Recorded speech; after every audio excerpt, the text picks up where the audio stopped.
അപ്പോൾ ഇന്ന് നമ്മൾ ഉണ്ടാക്കാൻ പോണത് ഒരു കാരമൽ പുഡിംഗ് ആണ് കേട്ടോ. നല്ല അടിപൊളിയായിട്ടുള്ളൊരു കാരമൽ പുഡിംഗ് ആണ്. അപ്പോൾ എങ്ങനെ ഉണ്ടാക്കാൻ നോക്കുക.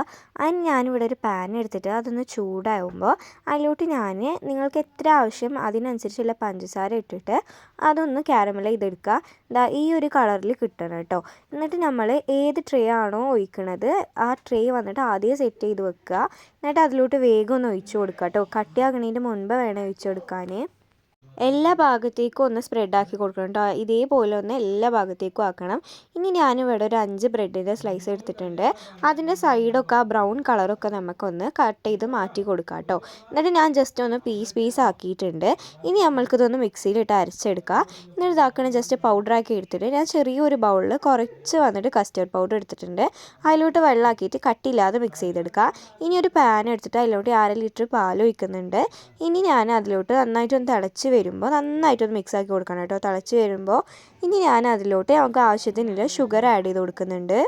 ഷുഗർ ആഡ് ചെയ്ത് കൊടുത്തതിന് ശേഷം നമ്മൾ നേരത്തെ മിക്സ് ആക്കി വെച്ചിട്ടുള്ള ആ കസ്റ്റേർഡ് പൗഡർ ഒന്ന് ഇതിലോട്ട് ആഡ് ചെയ്തിട്ട് നന്നായിട്ടൊന്ന് മിക്സ് ചെയ്യുക കേട്ടോ.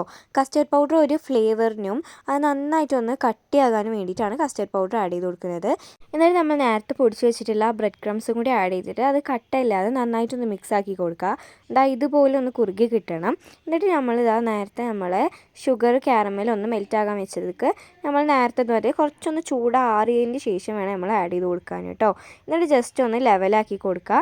എന്നിട്ട് ഇത് കുക്കറിൽ കുറച്ച് വെള്ളം ഒഴിച്ചിട്ട് അതിൻ്റെ മുകളിൽ എന്തെങ്കിലും ഒരു സാധനം ജസ്റ്റ് ഒന്ന് ഹൈറ്റ് ആകാൻ വെച്ചിട്ട് അത് നമുക്ക് വേവിച്ചെടുക്കാം. എന്നിട്ട് ഫ്രിഡ്ജിൽ ഞാനൊരു ഓവർനൈറ്റ് വെച്ചിട്ടുണ്ട്. ഓവർനൈറ്റ് വെക്കേണ്ട ആവശ്യമൊന്നുമില്ല. കുറച്ച് ഒരു 2 hours 3 hours വെച്ചാൽ മതി. അതൊന്ന് സെറ്റായി കിട്ടാൻ വേണ്ടിയിട്ടാണ്. എന്നിട്ട് പുറത്തെടുത്തത് ഇതുപോലെ ഒന്ന് കമത്തി ഇട്ട് കൊടുത്താൽ നമ്മൾ അടിപൊളിയായിട്ടുള്ള കാരമൽ പുഡിംഗ് ഇവിടെ റെഡി ആയിട്ടുണ്ട് കേട്ടോ. ഞാൻ ഓഫനായിട്ട് ചെയ്യണ ഒരു റെസിപ്പിയാണിത്. ലിച്ചുവിനും ഭയങ്കര ഇഷ്ടപ്പെട്ട ഒരു റെസിപ്പിയാണ് കേട്ടോ. ഇത് നല്ല രസമാണ് കഴിക്കാൻ. അപ്പോൾ എല്ലാവരും ഒന്ന് ട്രൈ ആക്കി നോക്കുക. നല്ല സോഫ്റ്റും ഫ്ലഫി ആയിട്ടുണ്ട്.